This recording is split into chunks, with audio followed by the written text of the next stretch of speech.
지금은 단기적으로 바닥일 수밖에 없습니다. 그 이유와 지금 현재 예상 시나리오대로 가고 있는데 앞으로 어떻게 흘러갈지, 그리고 알트는 대체 언제 회복할 수 있을지 오늘 정확하게 말씀드리겠습니다.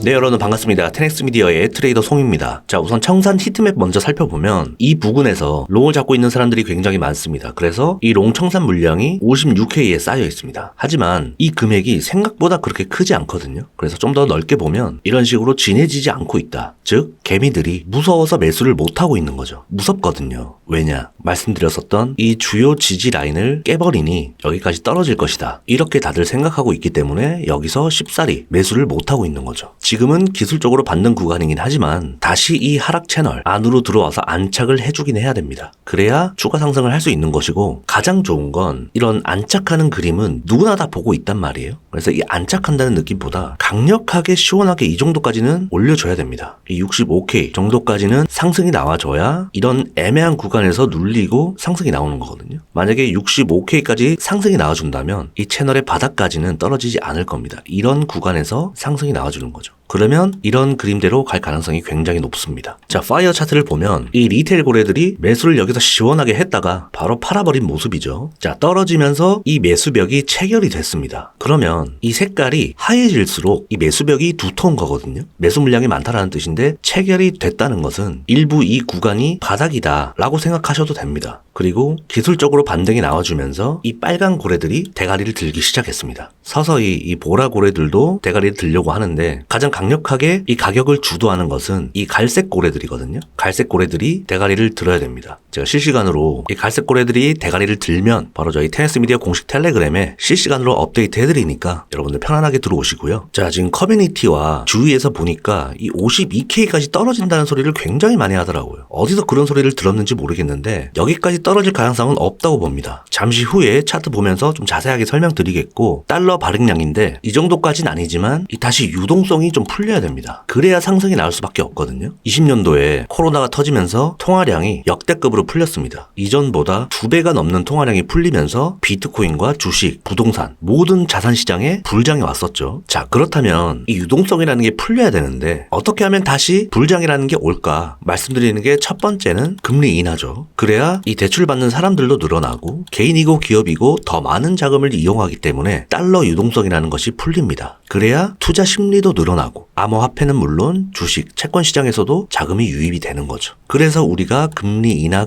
하는 이유가 이런 부분 때문인 거고, 간단하게 말해서 열심히 살아도 가난해지는 이유가 뭐냐면 이 화폐의 가치가 몰락하고 있기 때문입니다. 자, 애플의 주가는 지난 10년간 900%라는 어마어마한 상승력을 보여줬습니다. 나머지 이 세계를 이끄는 기업들도 10,000%, 6000%, 다 1000%가 넘는 상승을 해줬습니다. 하지만 비트코인은 근접할 수가 없는 이 10만 프로입니다. 10만 프로. 가늠이 잘 안 오시죠? 이 자산의 가치는 가격이 말해주는 거거든요. 비트코인은 쥐약이다 라고 했던 이 워렌 버핏도 비트코인이 3달러 해도 안 산다 해놓고 뒤에서는 비트코인 관련 주식들을 모두 사고 있었습니다. 예전 영상에서도 보여드렸었죠. 그러니까 이 시대를 거스르면 안 되거든요. 이제 많은 사람들도 알고 있는 거죠. 비트코인의 가치를. 이 화폐의 혁명을 일으키는 것은 비트코인이 최초이고 시작이다. 반면에 우리나라 지난 10년간 임금 상승률은 고작 50%밖에 안 됩니다. 90년대에는 월급만 모아도 집 한 채 충분히 살 수 있었단 말이에요. 근데 지금은 소비만 해도 돈이 부족하다는 겁니다. 그래서 말도 안 되는 일주일에 10,000원 살기 프로젝트, 이딴 프로젝트들을 하면서 현생을 살고 있는 사람들도 많죠. 자, 그런 현상이 생기는 가장 큰 이유가 2008년 금융위기와 코로나 같은 이런 경제 위기 때마다 무작정 돈을 찍어냈기 때문이거든요. 그러면서 화폐의 가치가 줄어들고 거품이라는 게 생겼고, 하지만 빠른 사람들은 이때가 기회라는 것을 알고 이 자산시장에 투자해서 자산을 늘려왔습니다. 그래서 어떻게 보면 이 경기 침체는 내 자산을 퀀텀 점프할 수 있는 절호의 기회거든요. 이게 또 쉽게 말하면 공포의 매수하라가 되는 거죠. 다 똑같은 원리입니다. 자, 지금은 인플레이션이 잡히지 않는데 이상하게 경제 성장은 둔화했습니다. 그래서 이 스태그플레이션의 우려도 생각을 하고 있지만, 엊그제 이 파월도 6월부터는 이 QT 조절을 할 것이다 라고 얘기하면서 금리 인하 가능성을 직접적으로 내뱉진 않았지만 가능성을 조금 내비쳤다. 자, 그러면서 그 급등이 나왔습니다. 재밌는 건 QT 조절할 것이다 라고 얘기하면서 기대감에 상승이 나왔다가 그런데 여전히 물가는 잡히지 않고 있고 우리가 말하는 2%는 되게 장기전이 될 것이다 라면서 다시 이 상승분을 모조리 흡수를 해버리면서 떨어졌습니다. 근데 결국 이런 자리들을 지켜주면서 기술적 반등이 나오고 있다. 단기적인 전망은 이렇고, 자, 이 아서 헤이즈도 세계 정부에서는 결국 돈 찍어내기가 계속될 것이고 비트코인은 100만 달러를 돌파할 것이다. 이렇게 며칠 전에 또 얘기를 했었습니다. 아서 헤이즈도 4월 달에는 미국의 세금 납부 기간이기도 하고 약세장일 것이다 라고 얘기를 했었거든요. 하지만 여전히 암호화폐는 더 커질 것이다 라는 전망은 계속해서 유지 중입니다. 큰 그림으로 볼 때는 관점이 바뀌지 않았다는 거죠. 비트코인의 가격이 7만 달러에서 100만 달러로 오르는 길이 이전에 역사적 상승만큼은 어렵지 않을 수 있다 라고 얘기하면서 그 조건은 이 부채 거품이 터지기 시작하면서다 라고 말했습니다. 지금 이렇게 주요 구간들을 깨버리니까 개미들이 무서워서 타지도 못하고 계속해서 하락 관점을 보더라고요. 어디서 들었는지 모르겠는데 자꾸 이 52K를 보더라고요. 52K까지 떨어질 수 있다. 제 주위에도 그러고 역시나 개미들의 생각이구나. 자, 52K면 여기거든요. 이쯤이 52K인데 지금 이 매물대 보고 얘기하는 것 같아요. 근데 이 누구나 보고 있는 자리를 과연 줄까요? 자, 정확하게 지금 56.6K에서 반등이 나왔거든요. 제가 만약에 이 구간이 깨진다면은 55에서 56K 사이에서 반등 나올 것이다 라고 말씀드렸었잖아요. 그렇게 말씀드렸던 이유도 이런 자리들은 누구나 다 보고 있는 자리이기 때문에 여기서 지금 매수를 기다리고 있는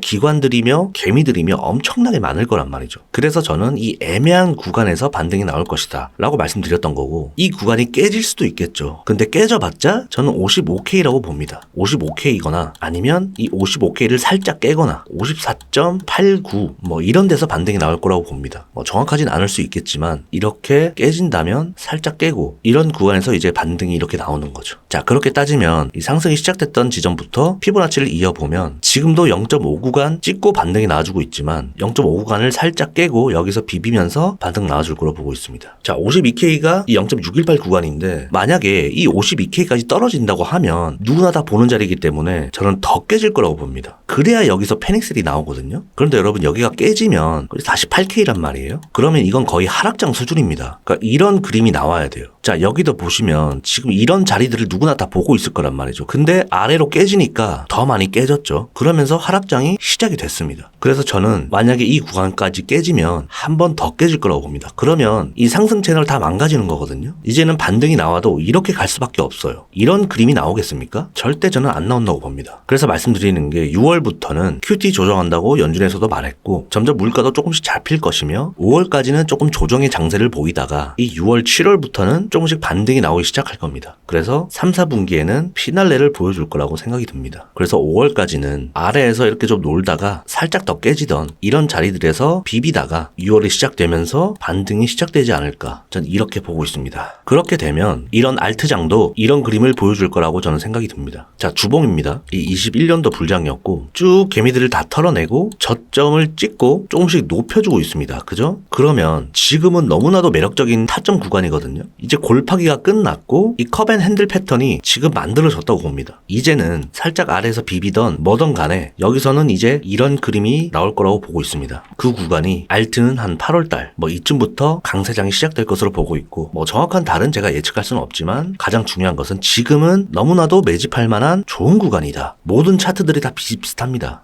그로스톨 코인도 마찬가지고 결국에 여기서 바닥이 다 나온 거거든요. 그러면 지금부터 분할로 매집하던 지금 매수하던 물을 타도 상관없다고 봅니다. 스트라티스도 마찬가지죠. 골파기 끝났고 이런 컵앤핸들 패턴 만들고 이제 상승이 나와준다. 전 이렇게 보고 있기 때문에 여러분들도 이제 조금만 버티시면 됩니다. 15일날 CPI 지수 발표가 있거든요. 이때가 저는 5월달, 6월달 차트의 방향성이 5월 15일에 정해질 거라고 보고 있습니다. 자, 5월 15일이 부처님 오신 날이거든요. 부처 빔이 메로나로 나왔으면 좋겠네요. 아무래도 물가가 조금 잡히는 모습이 보이면 시장은 엄청난 호재로 받아들이고 이 65K까지 이게 언제 회복해줄지 모르겠지만 바닥을 한 번 더 만들던 이런 그림을 좀 그리다가 한 방에 올려줬으면 좋겠습니다. 그랬다가 이런 구간 맞고 재차 이런 그림을 만드는 거죠. 희망사항이겠지만 이 CPI 지수 발표가 괜찮게 나온다면 호재로 받아들일 것이고 안 좋게 나온다면 한 번 더 지금 이 57K 구간을 살짝 깨고 이런 구간에서 비비다가 반등이 나와줄 것 같습니다. 아직 시간이 좀 남았으니까 우리가 이런 구간에서는 조금 단타로 접근하면서 시장에 참여를 조금씩 하는 것을 추천드립니다. 자, 1시간 봉인데 지금 이 큰 채널 안으로 들어왔다가 비비고 있잖아요. 자, 이 영상이 올라갈 때쯤에는 어떻게 돼 있을지도 모르겠지만 이런 구간에서는 매매를 하는 게 아니라 한 번 더 상승을 해준다면 이런 곳이 이제 쇼타점이 됩니다. 쇼타점이 되고 만약에 이대로 눌린다면 매매를 하는 게 아니라 반등 자리를 보는 거죠. 이런 구간에서 반등 나올 테니 이런 곳이 이제 롱타점이 되는 것이고 이런 구간들만 진입을 해보면서 단기 매매를 해보시는 것을 추천드립니다. 가만히 멍하게 차트 바라보고 멍 때려봤자 달라지는 거 없거든요. 시장에 계속 참여를 하셔야 됩니다. 늘 항상 이런 주요 구간들 안으로 들어오면 바로 빠지지 않고 한 번 더 올립니다. 일반적으로. 그랬다가 하락이 나오거든요. 그러면 쇼타점이 나오고 이런 0.5 구간 뭐 이런 구간에서 롱타점이 한번 나오는 거죠. 그래서 다시 이 채널이 맞았을 때 수익 실현. 그러면 한 번, 두 번 타점이 나오죠. 뭐 저라고 100% 정확한 건 아니지만 참고하시면 분명 도움 될 겁니다. 네, 어쨌든 지금은 기술적 반등이 나올 수 있는 구간이고 시원하게 양봉이 좀 떠야 되는데 그렇지 않다 보니 조금 보수적으로 매매하면서 시장을 좀 여유롭게 지켜보는 게 좋을 것 같습니다. 아까 올려드린 자료 저기 핵심 뉴스에 인플레이션 관련해서 좀 이렇게 적어놨으니까 여러분도 한번 들어오셔서 좀 읽어보시면 좋을 것 같고 제가 이렇게 바쁘지 않는 한 실시간 대응도 이렇게 해드리고 있으니까 편안하게 텔레그램 들어오시면 될 것 같습니다. 네, 오늘 영상 여기까지 하겠습니다. 도움이 되셨다면 구독, 좋아요, 댓글 부탁드리고요. 팩트를 기반으로 한 데이터와 분석으로 다시 찾아오겠습니다. 테닉스 미디어의 트레이더 송이었습니다.